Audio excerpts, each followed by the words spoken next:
पूर्ण परमात्मा पाप कर्म दंड को भी काट सकता है। अभी तक जिस भी संत व महापुरुष से मिले उन्होंने यही बताया कि पाप कर्म फल भोगने से ही समाप्त होगा। वो प्रभु कौन है जो पाप कर्म को काट देता है, वो काल के बंधन से छुड़वा देता है। उसका क्या नाम है, पूजा की विधि क्या है? कृपया अवश्य सुनिए जगत गुरु तत्वदर्शी संत रामपाल जी महाराज के अमृत वचन।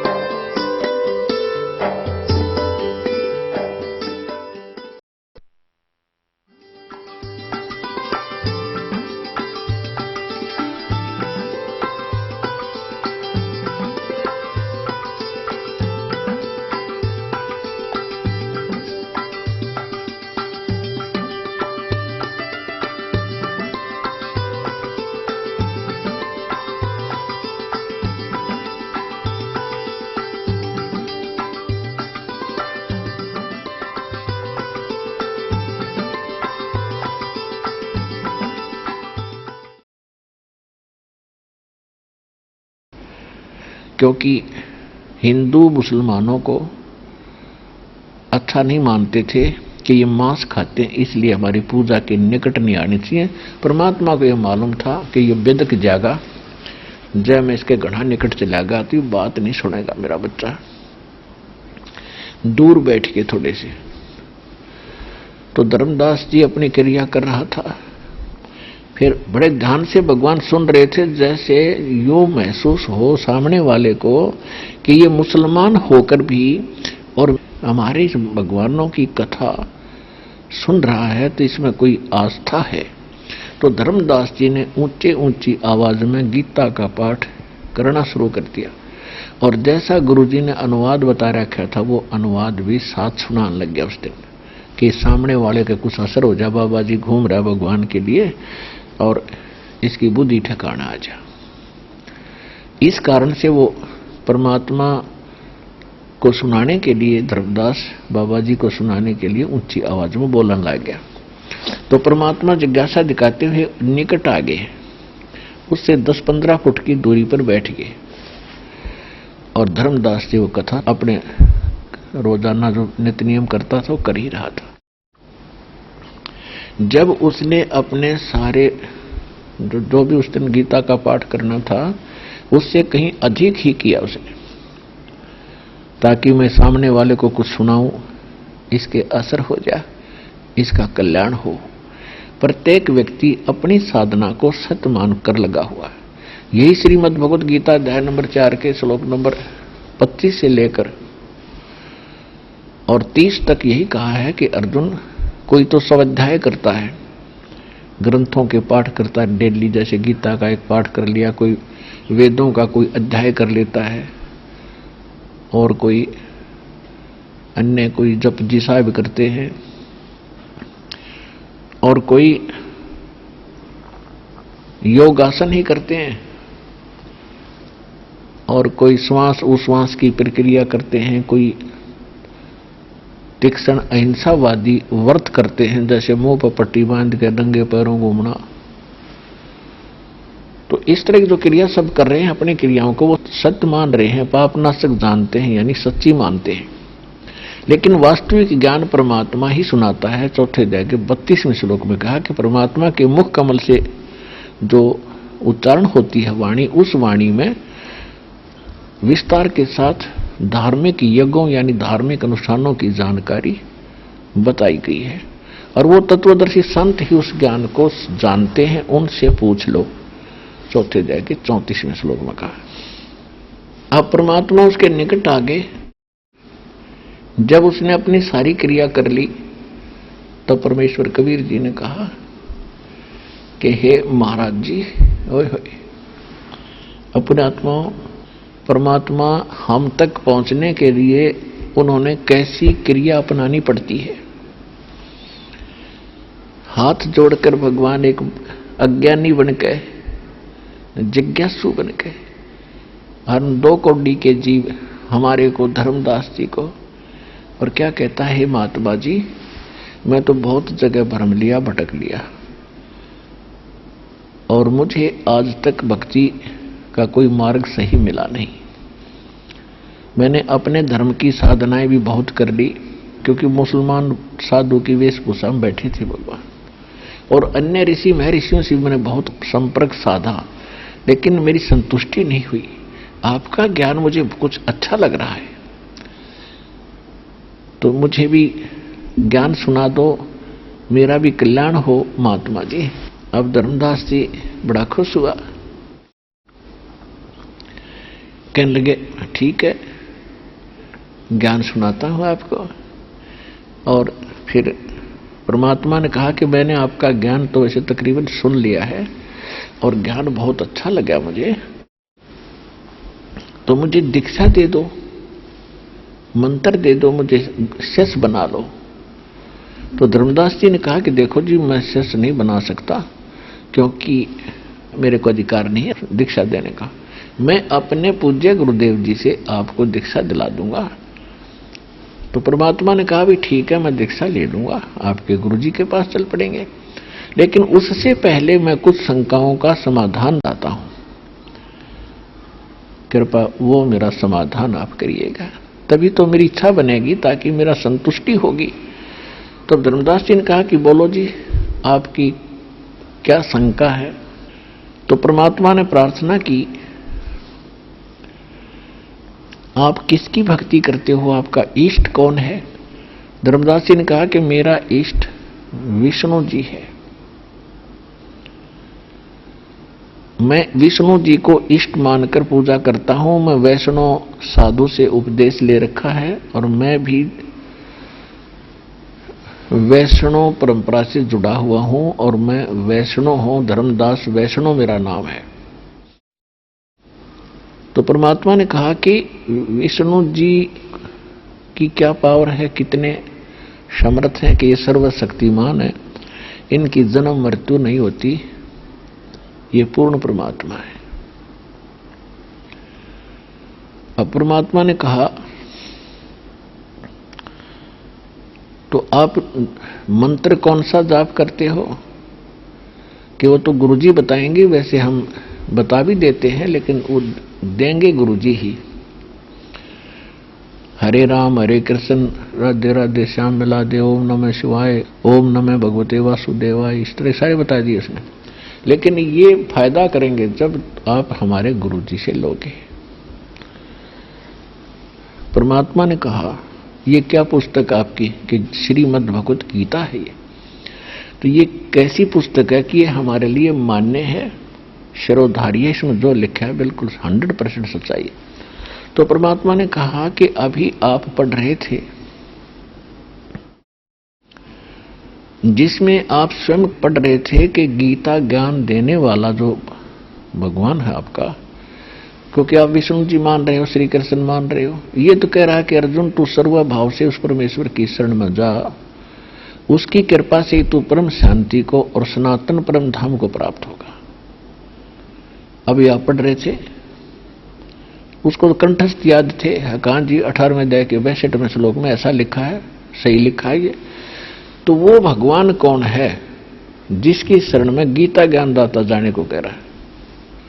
अब जैसे इन गुरुओं ने घुटी पै रखी थी, अगी अपने बारे में कह रहे हैं ये सर्वशक्तिमान है।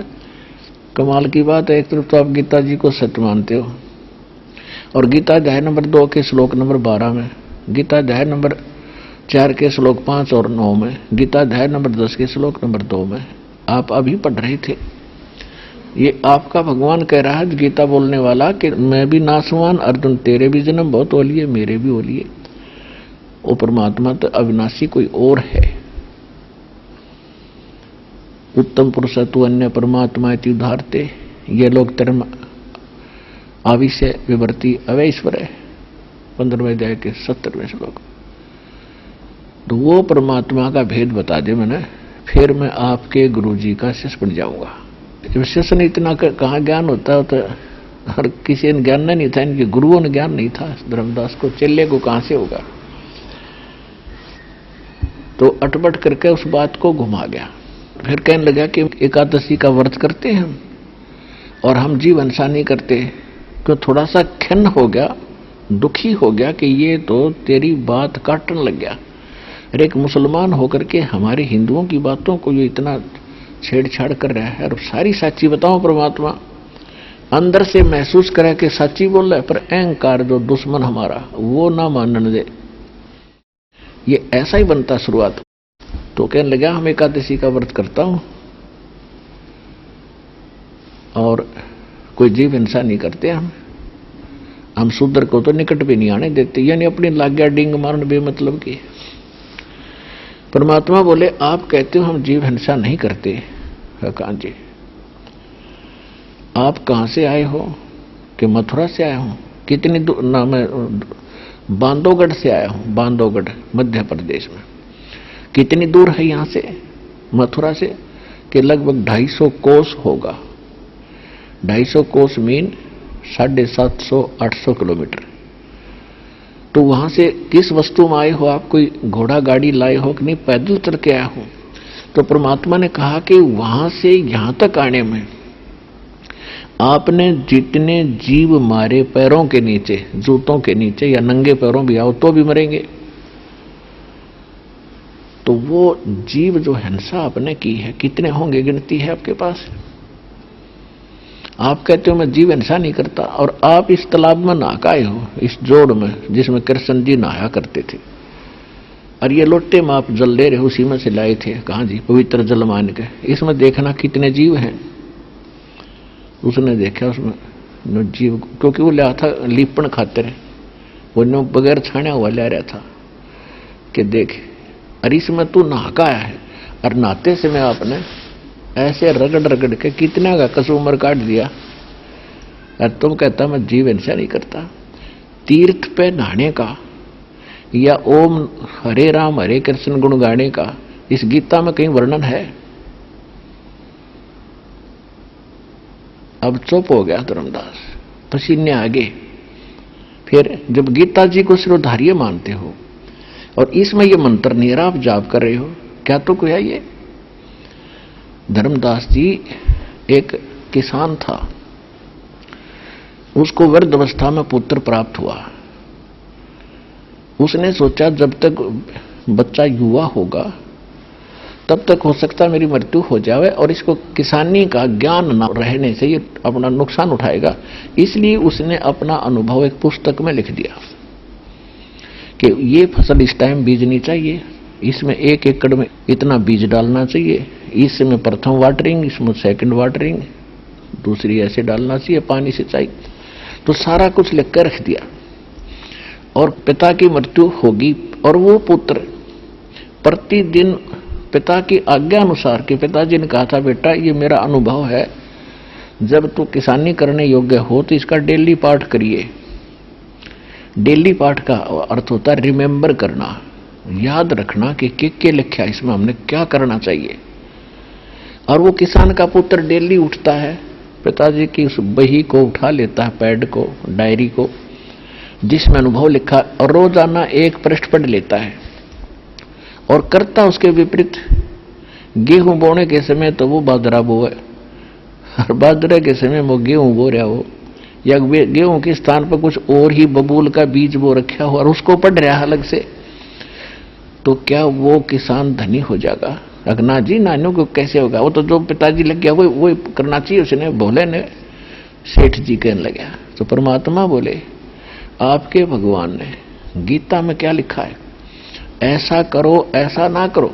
गीता अध्याय नंबर 6 के श्लोक नंबर 16 में लिखा है कि अर्जुन, ये साधना, ये योग भक्ति ना तो ज्यादा खाने वाले की और ना बिल्कुल ना खाने वाले की, यानी व्रत रखने वाले की। एकादशी का व्रत तो बिल्कुल नहीं खाना होता उस दिन, एक जल आचमन करना होता है। तो और ना ज्यादा जागने वाले की ना ज्यादा सोने वाले की, कभी सफल नहीं होती। तो तुम क्या करते हो? ये व्रत का मना किया, तुम व्रत करते हो। इसमें वो मंत्र नहीं है, वो मंत्र जाप करते हो। इसमें केवल एक ओम मंत्र है। 8वें अध्याय के 13वें श्लोक में ओम इति एकाक्षरम ब्रह्म विवरण माम अनुसमरण यह प्रयाति तदन देहम सयाति परमाम गतिम। मुझ ब्रह्म का केवल एक ओम मंत्र है, नथिंग एल्स, एक अक्षर है। और जो इसकी साधना करता है मेरे से मिलने वाली परम गति, ओम से मिलने वाली परम गति को प्राप्त होता है। फिर ये कहता है और भगवान है 17वें अध्याय के 23वें श्लोक में, ओम तत्सत इति निर्देश ब्रह्मण त्रिविध समर्थ है ब्राह्मणा तेन वेदा यज्ञा विहिता पुरा। उस सच्चिदानंद घन ब्रह्म परम अक्षर ब्रह्म पूर्ण परमात्मा जिसकी शरण में जाने के लिए गीता ज्ञानदाता 18वें अध्याय के 62वें श्लोक में कहता उसके पाने का तो ये 3 मंत्र का जाप है। ओम तो है ही है, कॉमन है, और तत् सत्य सांकेतिक है। उसके लिए चौथे अध्याय के 34वें श्लोक में उसने बता दिया गीता ज्ञानदाता ने कि तत्वदर्शी संत बताओगे उनसे पूछो। तो आप कर क्या रहे हो और गीता पढ़ क्या रहे हो? आप क्या उस किसान के बच्चे से कम हैं जो पढ़ कुछ रहा और कर कुछ रहा, डेली पाठ करते हो गीता का और करते इसके विपरीत हो, तो कैसे मोक्ष होगा तेरा? अब धर्मदास जी ने सोचा भाई, क्योंकि ये मन बड़ा दुष्ट है, आंखें देख कर भी जल्दी से हार मानना तैयार नहीं, तो कहने लगा कि आप एक मुसलमान होते हुए हमारे सदग्रंथों की आप बेइज्जती करते हो, हमारे देवी देवताओं की इंसल्ट करते हो। तो धर्मदास थोड़ा सा गर्म हो गया और मैं नहीं सुनना चाहता तेरी कोई बात। परमात्मा अंतर्ध्यान हो गए, यानी एकदम अदृश्य हो गए, सामने से हट गए। अपने आत्मा आमने सामने बातें कर रहे हो और एकदम कोई अदृश्य हो जा, 50% तक कलेजा वहीं फट जाए उसका कि ये आम आदमी नहीं था, चाहे कोई फरिश्ता हो चाहे कुछ भी हो, पर उसकी आत्मा मान चुकी थी, कांटे की बात कही सारी 100% सच थी। क्योंकि परमात्मा का ज्ञान बिना मीन मेघ का होता है, इसमें शंका नहीं रहती। अब धर्मदास जी ने सोचा भाई यह तो बहुत बुरी बनी, अब मैंने इनको नाराज कर दिया। यह संत था या कोई फरिश्ता था या कोई देव था या कोई ऋषि था, अब ये मुझे मिला नहीं, और मिला नहीं तो यू ज्ञान मिला नहीं, और या भक्ति में कर रहा हूं या तो कति डड़े ढो रहा हूं। आत्मा मानेगी पर मन पापी मानना नहीं। ये मन एलिमेंट ऐसा छोड़ रखा काल ने, ये इसका अपना अंश है, आत्मा भगवान की अंश है। आत्मा मानने और यू ना मानने दे, पर परमात्मा के बालक थोड़ा है, दे ही तोड़ देगा इस अज्ञान की, मानना पड़ेगा इसको आखिर में।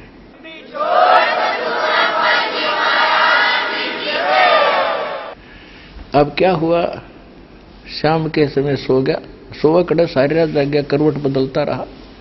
अर्जों कहे भगवान यू संत फिर कितना मिल जा, मैं कभी भी वाद विवाद नहीं करूं, सारी बात सुनूंगा। कति करबद्ध होकर प्रार्थना करे, नाक रगड़े, हे भगवान फिर मिला दो मुझे उस संत से।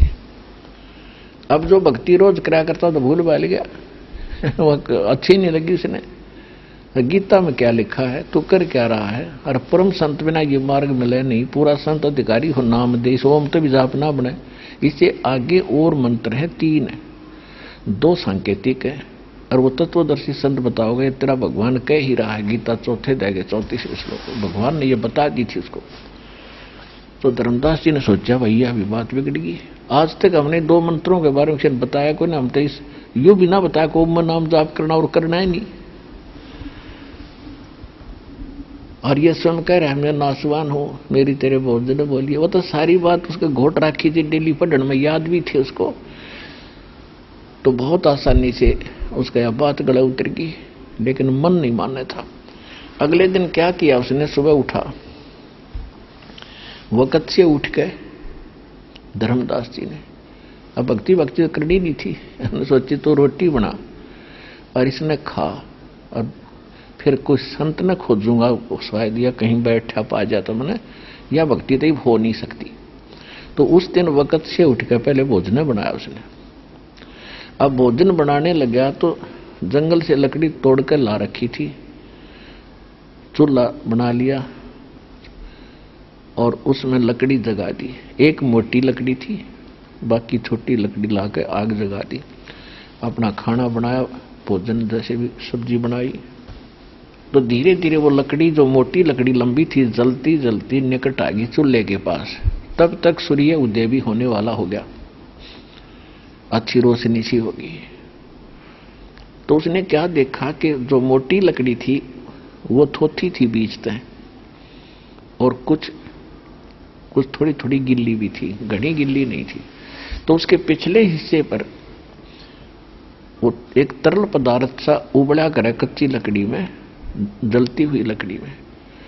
तो उसके अंदर से जो थोथी लकड़ी थी उसमें से चींटियां निकल रही थी, अंडे मुख में लेकर, और वो बाहर निकलने की चेष्टा कर रही थी। तो उस पर गिर के, जो उसके पिछले हिस्से पर पानी उबला था लकड़ी के, उस पर गिर गिर के चटक चटक होकर जल थी। आग में जले, पीछे तो वो पानी जल रहा था, उसमें जले। तो धर्मदास जी ने देखा कि ये तो बहुत लंबी थी, 2-2.5 फुट की थी, और इसमें तो ना जाने कितनी चिट्टी मर गई, आज तो हद होगी भाई। एकदम उससी हिर गया, कति कांप गई आत्मा उसकी, रूह कांप गई। बहुत जुल्म हो गया आज तो, हे भगवान, मैं तो आया था धर्म के कारण, राज कितना पाप हो गया। उसने तुरंत वो शेष लकड़ी बुझाई, जितनी भोजन बन गया था वो रखा। तो उसने क्या विचार किया अपने मनमुखी के, आज इस भोजन को किसी साधु संत को खिला दूंगा और मैं भूखा रहूंगा, तो मेरा यू पाप ना लगेगा।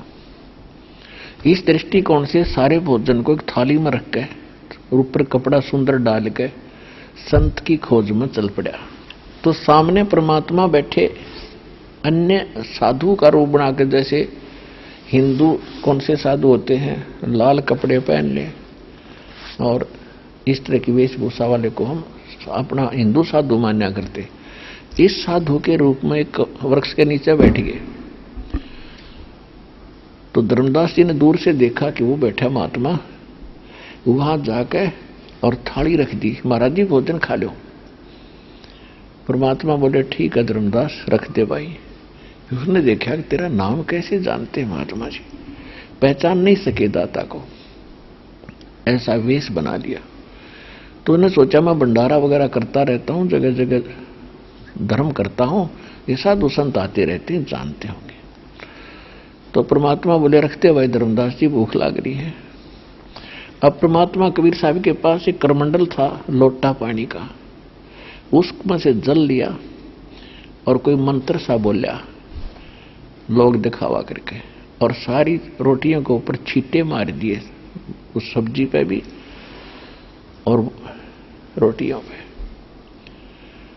तो क्या देखा, देखते ही देखते वो सारी रोटियों की, भोजन की चींटी बन गई काली, और मुख में अंडे लेकर वो थाली से बाहर निकलने की चेष्टा करे, सारी थाली भर गई, काली होगी थाली चींटियों से। तब परमात्मा उसी रूप में आगे जो पहले दिन चर्चा हुई थी। तो परमात्मा ने कहा करे आप ये कह रहे थे धर्मदास, में कोई जीव हिंसा नहीं करता, तेरे तक कसाई भी अच्छा। अब श्याम ने देखा हो तो वही भगवान गुरु जी आगे, वही महात्मा है, चरणों में गिर गया और कहने लगा महाराज मुझ पापी को क्षमा कर दो, मैं तो घना नीच आदमी हूं, मैंने आपके साथ वाद विवाद किया। परमात्मा आपकी बात सारी सच्ची थी, फिर मेरा मन पापी ना मानने था, दाता आपने बड़ी दया करी। अब जो ज्ञान सुनाओगे मैं सारा मानूंगा। परमात्मा बोले वह सुन ले, पहले तुझे सृष्टि रचना सुनाता हूं, तेरे ब्रह्मा विष्णु महेश की उत्पत्ति सुनाता हूं। आज से 600 वर्ष पहले परमात्मा ने बताई थी, धर्मदास ये जग बोराना, कोई न जाने ये पद निर्वाण। निर्वाण पद माने मोक्ष मार्ग। कोई भी मेरे अतिरिक्त इस ब्रह्मांड में इस मोक्ष मार्ग से कोई परिचित नहीं, और सृष्टि रचना को भी कोई नहीं जानता। तब तक परमात्मा अपने को छुपा रहे थे और अन्य परमात्मा बता रहे थे। धर्मदास ये जग बोराना, कोई न जाने पद निर्वाण। यही कारण मैं कथा पसारा, जग से कहिए वो राम नियारा। आपको कबीर सागर में दिखाता है दास, 600 वर्ष पहले भगवान ने ये वाणी बोली और धर्मदास जी ने जो वार्ता हुई थी वह लिखी थी। और हमारे धर्मगुरु ये कहा करते, ये अशिक्षित दुल्हा के जाने भगवान के बारे में, क्या जाने ग्रंथों के बारे में। 600 वर्ष पहले परमात्मा ने बताई थी कि इसके ब्रह्मा विष्णु महेश की मां तो दुर्गा है, अष्टंगी, और इनका पिता युग काल है। लेकिन वो इन्होंने स्वीकार करी नहीं और हमें करने दी नहीं। लेकिन परमात्मा यो अनमोल खजाना छोड़ गए। आज हम आसानी से भगवान पहचान सकते हैं और सारा सदग्रंथों का ज्ञान पहचान सकते हैं। पहले दास आपको धर्मदास के द्वारा लिखी हुई भगवान की बोली वाणी सुनाते हैं, जिसको सूक्ष्म वेद कहते हैं। देखिएगा, ये कबीर सागर है, खेमराज श्री कृष्ण दास प्रकाशन मुंबई। और ये कहां से प्रकाशित है, ये देखिएगा, कबीर सागर। और कबीर पंथी भारत पथिक स्वामी युगलानंद बिहारी द्वारा पुरस्कृत, और मुद्रक एवं प्रकाशक हैं खेमराज श्री कृष्ण दास, अध्यक्ष श्री वेंकटेश्वर प्रेस, खेमराज श्री कृष्ण दास मार्ग, मुंबई। अब हम इसके ज्ञान बोध नामक एक अध्याय है, इस पर आते हैं। ये देखिएगा ज्ञान बोध, और इसमें बोध सागर एक खंड है, इसमें एक अध्याय है ज्ञान बोध। यहां से शुरू किया भगवान ने। सार शब्द ना जान है, कहें कबीर बखान, ये जग भूला बावरे, गहन सतगुरु मान। गहना सतगुरु ज्ञान है, ये मान बदल के। ब्राह्मण भूले बावरे, सरगुण मते के जोर, लख 84 भोग ही, पार ब्रह्म के चोर। कि इन्होंने उस पूर्ण परमात्मा का ज्ञान नहीं, उसके ये चोर हैं और मनमुखी साधना कर रहे हैं, ब्रह्मा विष्णु महेश तक सीमित है, और तुम्हें भी वहीं अटकाए बैठे हैं। फिर क्या बताते हैं, सरगुण माही सार नहीं कोई, निर्गुण नाम नियारा होई। निर्गुण से सरगुण है भाई, सरगुण मैं ये जग लिपटाई। रजगुण सतगुण तमगुण कहिए, सब मिट जाए ज्ञान जो लहिए। अब इस ज्ञान न समझेगा तो ब्रह्मा विष्णु महेश की स्थिति भी तेरे सामने आ जाएगी, जो खत्म समझ लिए। तीनों गुण से सरगुण होई, चौथा पद निर्गुण है सोई, युकाल है चौथा। निर्गुण नाथ निरंजन राई, युकाल है निर्गुण, जिसको तुम निराकार कहते हो। और निज उत्पत्ति बना के खाई, आप पैदा करे और आप खावे। ताके परे राम नियारा, उससे परे एक राम है, यू नाम गलत छपा है।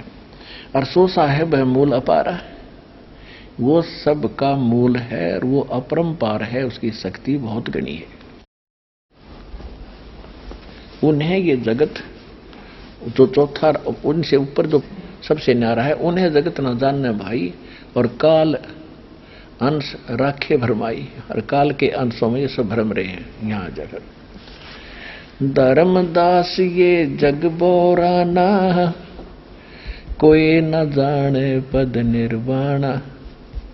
यही कारण मैं कथा पसारा, जग से कहिए वो राम नियारा। ये राम है, गलती से मिसप्रिंट है, क्योंकि परमात्मा का जिक्र चलता रहा है कि वो भगवान इनसे न्यारा है। यही ज्ञान जग जीव सुनावो, सब जीवों का भरम नसावो। अब मैं तुमसे कहूँ चेताई, तेरे देवन की उत्पत्ति वाई। तेरे तीनों देवताओं की, ब्रह्मा विष्णु महेश की उत्पत्ति सुनाता हूँ। कुछ संक्षेप कहूँ गहुराई, सब संशय तुमरे मिट जाई। भरम गए जग वेद पुराणा, आदि राम का भेद न जाना। ये राम है, नाम गलत लिखा। राम राम सब जगत बखाने, आदि राम कोई बिरला जाने। आदि राम, आदि पुरुष परमेश्वर है, जो सबसे पहले का भगवान है, उसको कोई बिरला ही जानता है। राजा राम सबको जग जाने, तुमसे ताको भेद बखाने। इस राम, राजा दशरथ के पुत्र राजा राम ने तुम सब भगवान मानने बैठे, और उसी का भेद बताया जाता है। अब जो मैं बताने जा रहा हूं, अब मैं तुमसे कहूँ चिताई, तेरे देवन की उत्पत्ति भाई। ज्ञानी सुने सो हृदय लगाई, मूर्ख सुने तो गम नहीं पाई। बुद्धिमान होंगे तो इस ज्ञान को तुरंत स्वीकार करेंगे, और मूर्ख मान्य नहीं करते, उनका समझ में नहीं आती। माँ अष्टंगी पिता निरंजन, ये जमदारुण वंशन अंजन। ब्रह्मा विष्णु महेश की माता दुर्गा अष्टंगी है और पिता यो ज्योत निरंजन काल है। पहले की निरंजन राई, पीछे से माया उपजाई।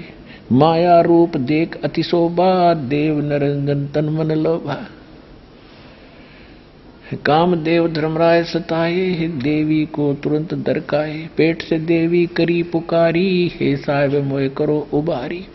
टेर सुनी सतगुरता आए, अष्टंगी के बंद छुड़वाए। हाय हाय। धर्मराय को हिकमत की ना, नखरेखा से भग कर लेना। धर्मराय की ने भोग विलासा, माया को रही तब आशा।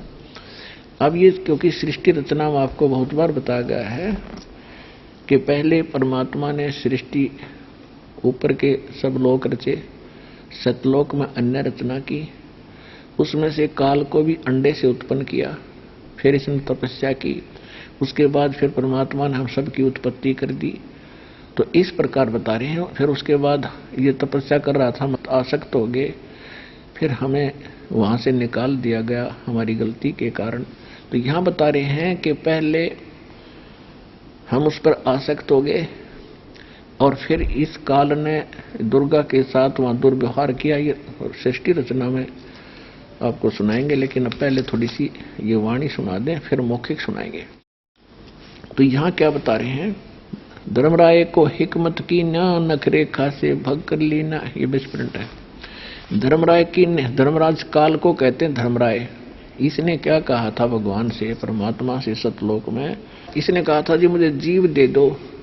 परमात्मा ने कहा था 3 जीवों को तू दुखी करेगा, इसलिए मैं नहीं दे सकता। इसने कहा मैं सत्य का राज करूंगा, धर्म का राज करूंगा, मैं धर्म से कह रहा हूं, और 2 दिशा करेगा वैसा ही फल इसको मिलेगा, मैं तंग नहीं करूंगा। तो इस कारण से इसको धर्मराय भी कहा जाता है।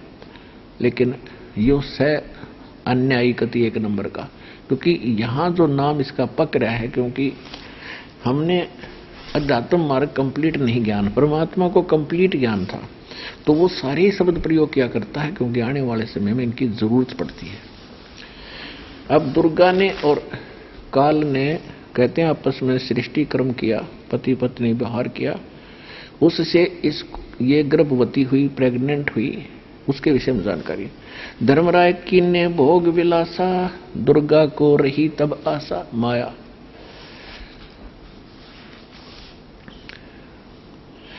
3 पुत्र अष्टंगी जाए, हे ब्रह्मा विष्णु शिव नाम धराए। 3 पुत्र दुर्गा ने उत्पन्न किए निरंजन के संयोग से। 3 देव विस्तार चलावे, इनमें यो जग धोखा खावे। पुरुष गम कैसे कोई पावे, काल निरंजन जग भरमावे। उस पूर्ण परमात्मा की महिमा कैसे पा सकते हो, यू काल सब न भरमा रहा है। 3 लोक अपने सुत दीन्या, सुन निरंजन बासा लीन्या। अलख निरंजन सुन ठेकाना, ब्रह्मा विष्णु शिव वेद न जान्या। इन ब्रह्मा विष्णु महेश को भी अपने पिता की जानकारी नहीं, वो कैसा है और कहाँ रहता है।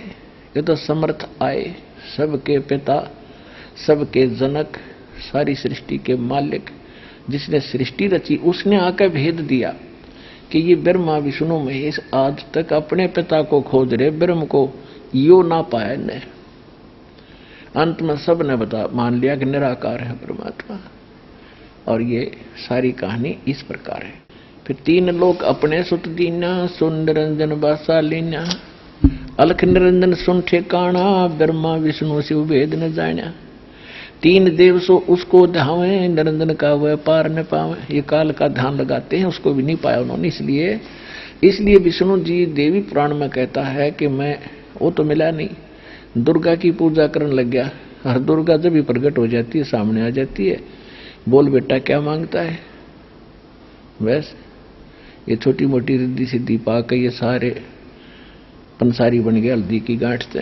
तो इसलिए श्री देवी भागवत में प्रथम स्कंद में 28-29 पृष्ठ पे ब्रह्मा जी के पूछने पर विष्णु जी कहते हैं कि मैं दुर्गा से ऊपर मैं किसी भगवान को नहीं जानता, किसी देव को नहीं जानता, और मैं इसी की पूजा करता हूं। क्योंकि ब्रह्म की साधना इन्होंने हठ योग किया उसने एक प्रतिज्ञा कर रखी है, मैं कभी किसी के समक्ष आऊंगा नहीं, और इसलिए इनको वो मिला नहीं। तो परमात्मा कह रहे हैं 3 देव सो उसको ध्यावे और निरंजन का वो पार न पावे। अलख निरंजन बड़ा बटपारा, 3 लोग जीव कीन आहारा। ब्रह्मा विष्णु शिव नहीं बचाए, सकल खाए पुन दौड़ उड़ाए। कहते हैं 3 लोग के इन जीवों को काल आहार करता है, मारता है, खाता है। ब्रह्मा विष्णु महेश को भी मारेगा और इनको भी खा जाएगा, इनकी धूल उड़ा देगा। और कहते हैं 3 के सुत हैं तीनों देवा, अंदर जीव करते हैं सेवा। ओए होए, इस काल और दुर्गा के ये 3 पुत्र हैं, और ये अंधे ज्ञानहीन प्राणी इस काल के पुत्रों की पूजा करते हैं, ब्रह्मा विष्णु महेश की। 3 देव की जो करते भक्ति, उनकी कदे ना हो मुक्ति। 600 वर्ष पहले भगवान बोला करते थे, और आज आपके समक्ष इस दास ने कर दिया। भगवान की वह वाणी स्पष्ट साफ दिखा दी, सब सदग्रंथों से प्रमाण करके दिखा दिया कि ब्रह्मा विष्णु महेश की भक्ति करने वाले, गीता में क्या लिखा उनके विषय आपको बहुत बार सुना है। अब जो प्रसंग चल रहा है उस पर आते हैं।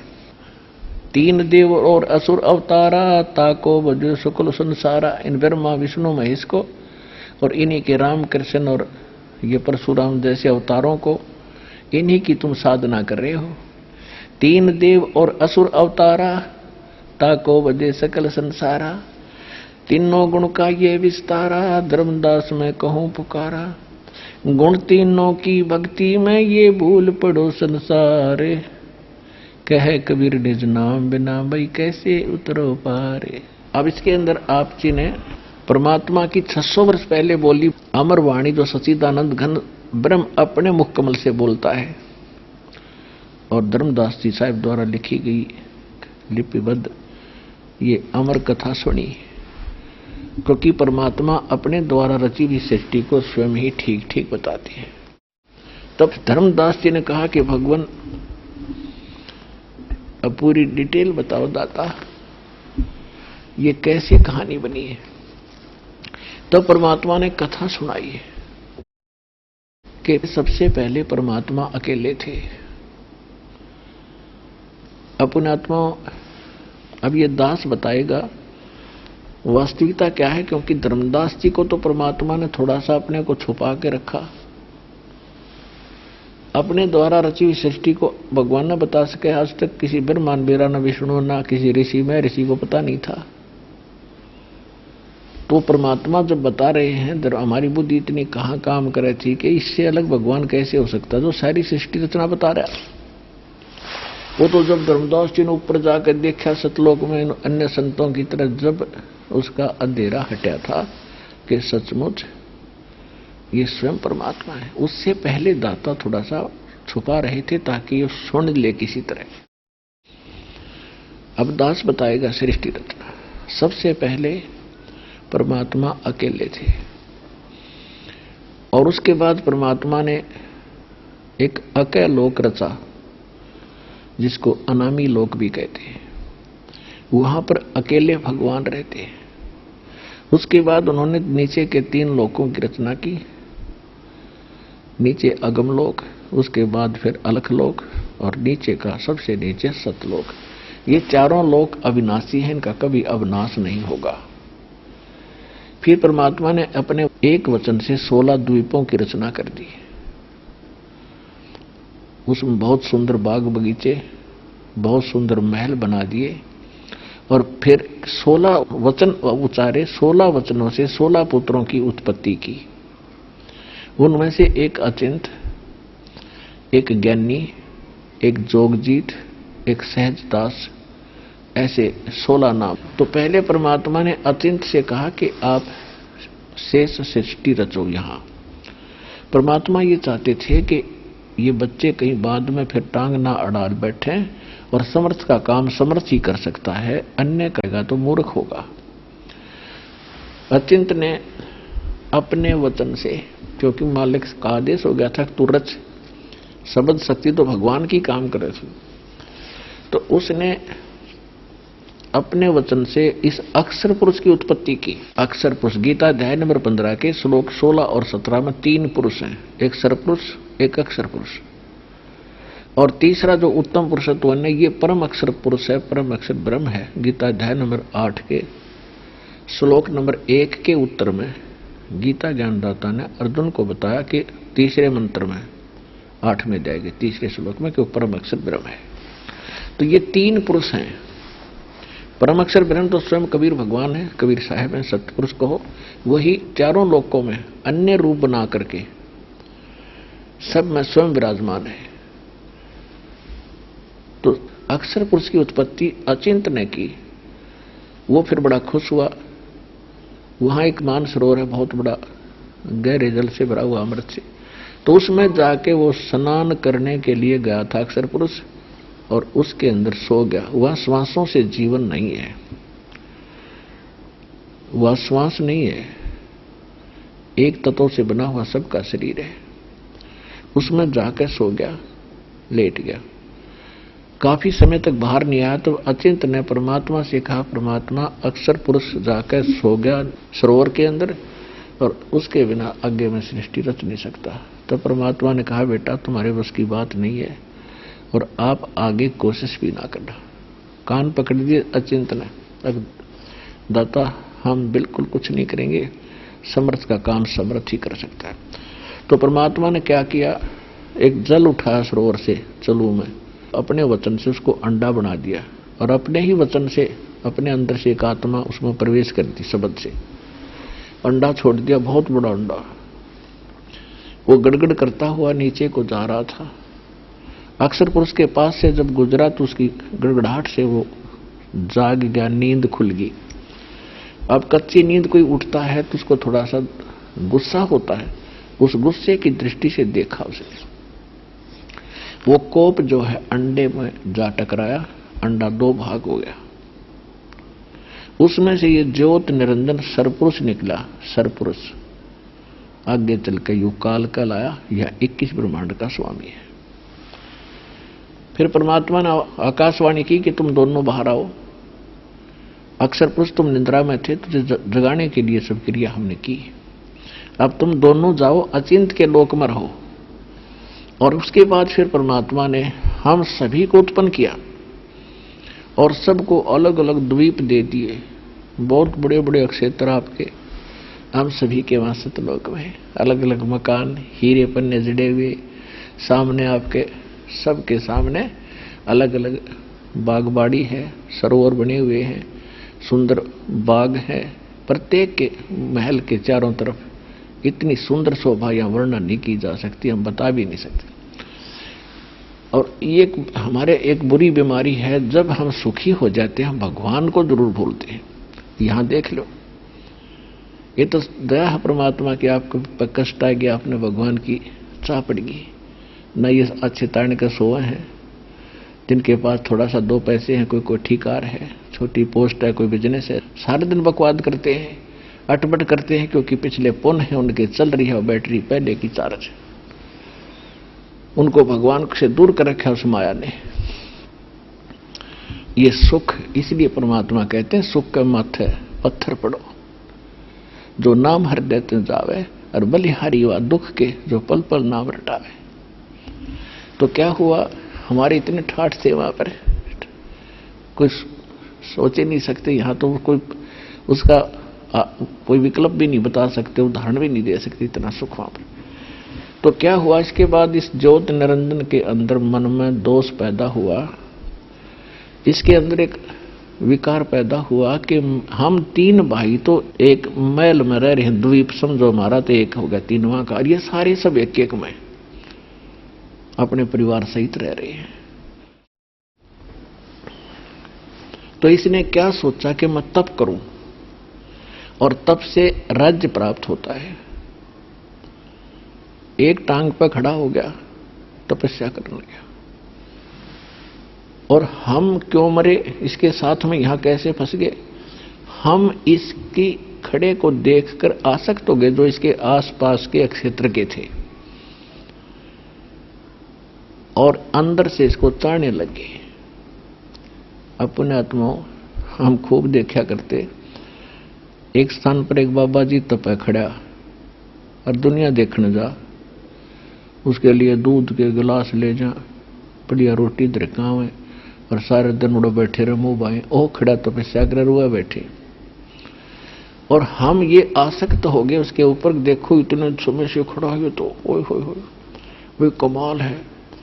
तो ये बीमारी हमारे वहां लगी थी कि जैसे यहां कोई हीरो और हीरोइन है, ये अपनी रोजी रोटी के लिए चटपट करते हैं, एक्टिंग करते हैं, और ये नौजवान बालक उनके ऊपर फिजूल में आसक्त हो जाते हैं। बहुत बढ़िया, मेरा फेवरेट हीरो है या मेरी फेवरेट हीरोइन है, और उनमें से कोई यहां आ जाना बरवाले में। ये इन युवा बच्चों ने देखा कितने भीड़ इकट्ठी हो जा, 1 किलोमीटर दूर तक इकट्ठे न देखेंगे, वो खड़ा वो खड़ी, लेना एक ना देना दे, सारे दिन धक्के खा के वापस आ जाएंगे। बताओ क्या देगा उन्हें? तो ये बीमारी हमारे वहां लगी थी। और परमात्मा हमें बार बार कह रहे थे कि भाई बच्चों अपना मस्त रहो, इसकी क्रिया को मत देखो, ये जैसा करेगा इसको मिलेगा। लेकिन हम ऊपर से सावधान हो गए पर अंदर से कसक गई नहीं। और वो तो अंतर्यामी है, वो बालक थोड़े थे, जान गए कि अब ये काम के नहीं रहे। परमात्मा कहते हैं कि जब आत्मा अपने पतिव्रता पद से गिर जाती है, यानी एक इष्ट को छोड़कर अन्य मास्ता हो जाती है, उस दिन भगवान रुष्ट हो जाता है। तो हमने वो राम रुसा दिया, राम रुष्ट हो गया, परमात्मा रुष्ट हो गया, हमारा पति नाराज हो गया,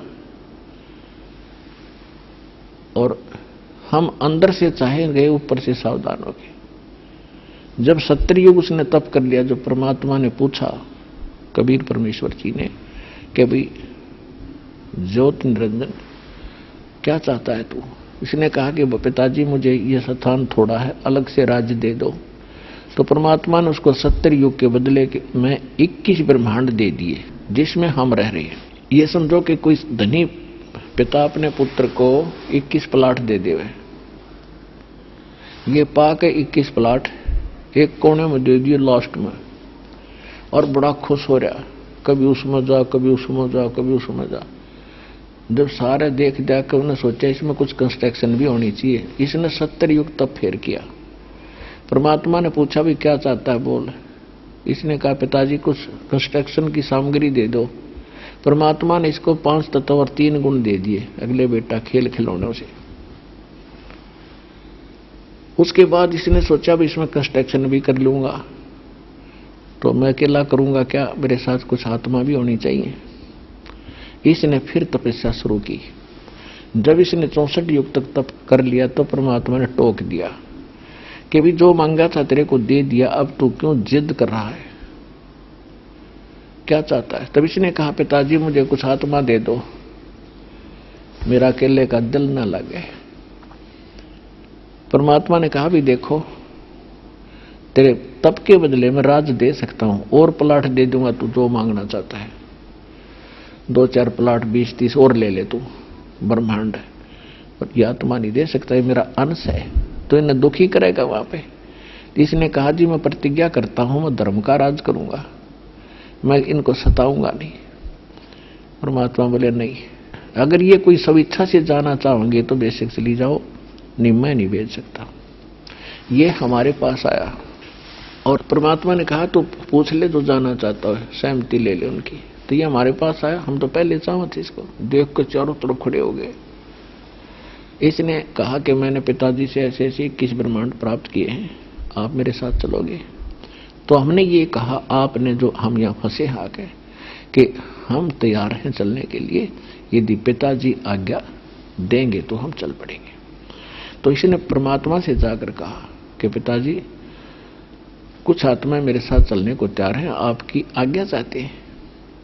परमात्मा बोले मेरे सामने स्वीकृति दिलाओ तब मैं मानूं। परमात्मा आगे हमसे कहा भी जो इस ज्योत निरंजन के साथ जाना चाहता है इनके इसके प्लाटों में ब्रह्मांडों में, तो स्वीकृति दें, हाथ खड़ा करो।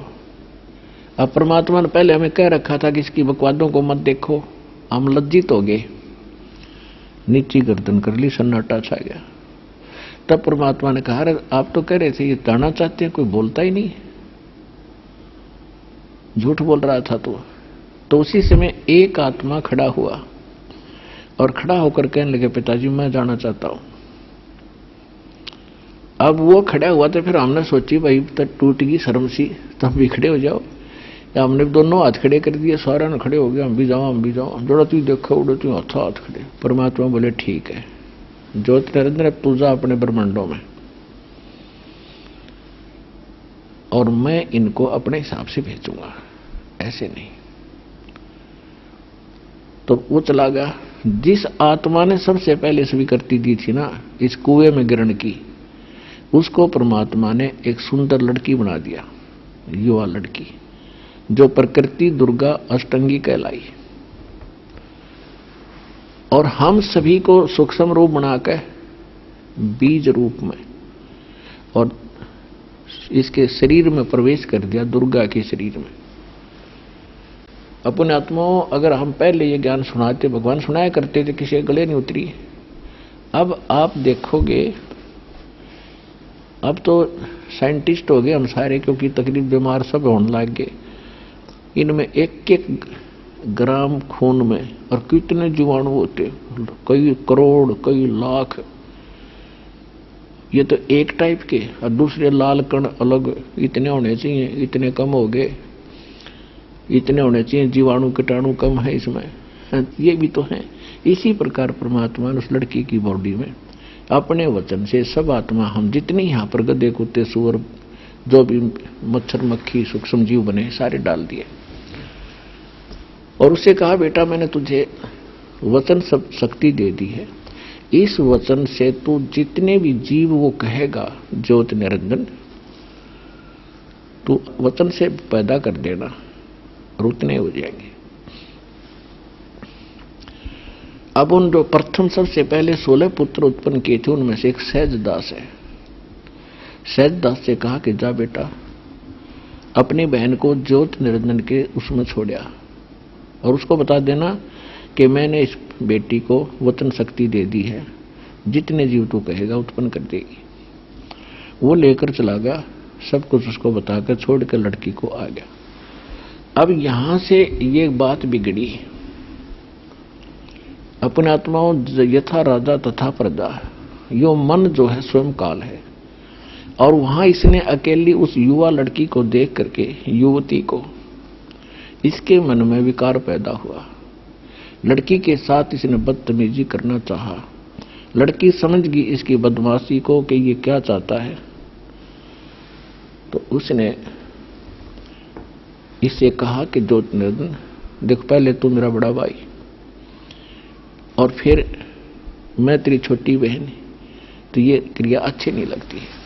परमात्मा ने एक दया करी थी, इस कन्या का यानी दुर्गा को प्रजनन इंद्रिय नहीं लगाई थी, इस काल ने अपने नाखून से स्त्री इंद्रिय बनाई और फिर इसके साथ इसने दुष्कर्म करना चाहा, तब इसने सूक्ष्म रूप बनाया। सूक्ष्म रूप बना के इसके पेट में चली गई। वहां से आवाज लगाई, पिताजी मुझे बचाओ। परमात्मा को पता था कि दिखा देगा सारे रंग अपने जिसके ऊपर तुम आसक्त हुए थे। तो परमात्मा ने स्वयं अपने पुत्र जोगजीत का रूप धारण किया और वहां पहुंच गए उसके लोक में और कहा, ज्योति निरंजन सुन ले आदेश परमपिता का, तेरे सच्चे लोक में ऐसा तने जुल्म किया है, तने दोष किया है, आज से तेरे को श्राप लग गया, 1 लाख मानव शरीरधारी प्राणी तू रोज खाया करेगा। उसके सूक्ष्म शरीर से निकला हुआ गंध, और 1.25 लाख उत्पन्न किया करेगा।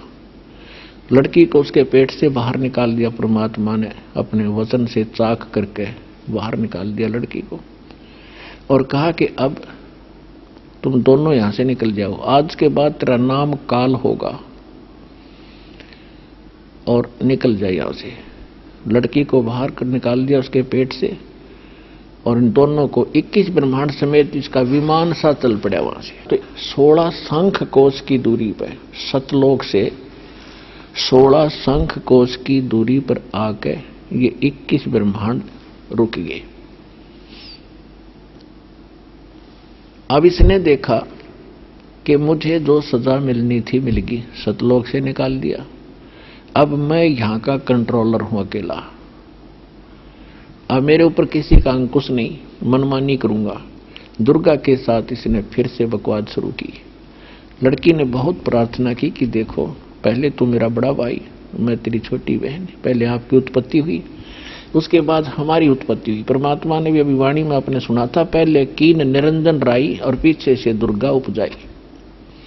पहले काल की उत्पत्ति अंडे से हुई थी, बाद में इस माया की उत्पत्ति हुई।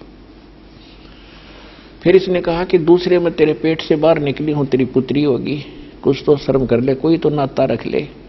इसने एक नहीं सुनी। फिर दुर्गा ने भी देख लिया कि अब तेरी दाल गलेगी नहीं, अपने पैर पर कुआड़ा हमने आप मार रखे। उसने इससे सहमति कर ली। उसके बाद 3 पुत्र उत्पन्न हुए। बड़े का नाम ब्रह्मा, दूसरे का विष्णु, तीसरे का शिव रखा। इन तीनों को अलग से अलग अलग स्थानों पर जब तक ये युवा नहीं होते तब तक इनको अचेत रखते हैं अपने वचन शक्ति तक। और इनकी उत्पत्ति कहा कि इसने एक ब्रह्मांड के सबसे ऊपर के क्षेत्र में, टॉप मोस्ट प्लेस पे 3 स्थान बना रखे हैं। एक रजोगुण प्रधान, एक सतोगुण प्रधान, एक तमोगुण प्रधान। जब ये रजगुण प्रधान क्षेत्र में जाते हैं, जैसे एक मकान में 3 कमरे हों, कक्ष, एक कक्ष में अश्लील चित्र लगे हों, दूसरे में साधु संत फकीरों के, महापुरुषों के चित्र लगे हों, और तीसरे में सूरवीरों के, शहीदों के चित्र लगे हों। तो जिसमें अश्लील चित्र लगे हुए हों, समझो वो तो है रजोगुण प्रधान क्षेत्र। वहां जाते ही वैसी बकवाद मन में भावेंगी, ऐसी भावना हो जाएगी। तो ये क्या करता है, दुर्गा को अपना रूप बनाता है 5 मुख का, पंचमुखी, और दुर्गा को बनाता है सावित्री जैसा। और वहां जाकर ये दोनों उस क्षेत्र में उस समय तक रहते हैं, विलास करते हैं, जब तक ये गर्भ धारण नहीं कर लेती और जब तक बच्चा उत्पन्न नहीं होता। तो जब तक ये वहां रहेंगे तो उनकी वैसी वृत्ति रहेगी और वही उसी गुण का बालक पैदा होगा। तो वो रजोगुण युक्त हो जाता है। उसको हम महाब्रह्मा कहा करते थे, इस काल को जो ऐसा रूप बनाया इसने। और फिर उससे ये अपना दूसरा पुत्र ब्रह्मा उत्पन्न किया इसने। उसको अचेत कर देते थे और कोमा में परवरिश जारी रखते थे। उसके बाद ये दोनों आ जाते थे उस सतोगुण प्रधान क्षेत्र में।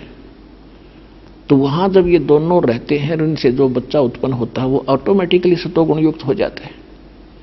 और तीसरे क्षेत्र में जब ये जाते थे तमोगुण युक्त में, तो वहां इन दोनों के संयोग से ये ऐसा रूप बना लेता है जैसा ये दिखाई देता है, ऐसी शकल का बालक उत्पन्न हो जाता है। और वहां जाते जब विष्णु रूप बना लेता है, विष्णु जैसी शकल का वो बच्चा उत्पन्न हो जाता है। तो इस प्रकार ये तीनों को 3 गुण युक्त करके अचेत रखता है। और जब ये युवा हो जाते हैं तब तीनों को सचेत कर देता है। आपने थोड़ी सी झलक दिखा देता हूं क्योंकि समझदार को संकेत बहुत होता है। ये तो परमात्मा का बताया स्वयं ज्ञान है जो दास बता रहा है, भगवान ने धर्मदास जी को बताया था। अब थोड़ी सी झलक अपने सदग्रंथों से दिखा दी जाएगी तो आपका विश्वास दृढ़ होगा। अब जैसे आपको देवी पुराण में दिखाता हूं, इस काल ने के रंग ला रखे हैं, किस तरह इन्होंने भरमा रखे हैं इनको। और ब्रह्मा विष्णु महेश को स्वयं पता नहीं हमारा कौन जनक है, कौन हमारा पिता है।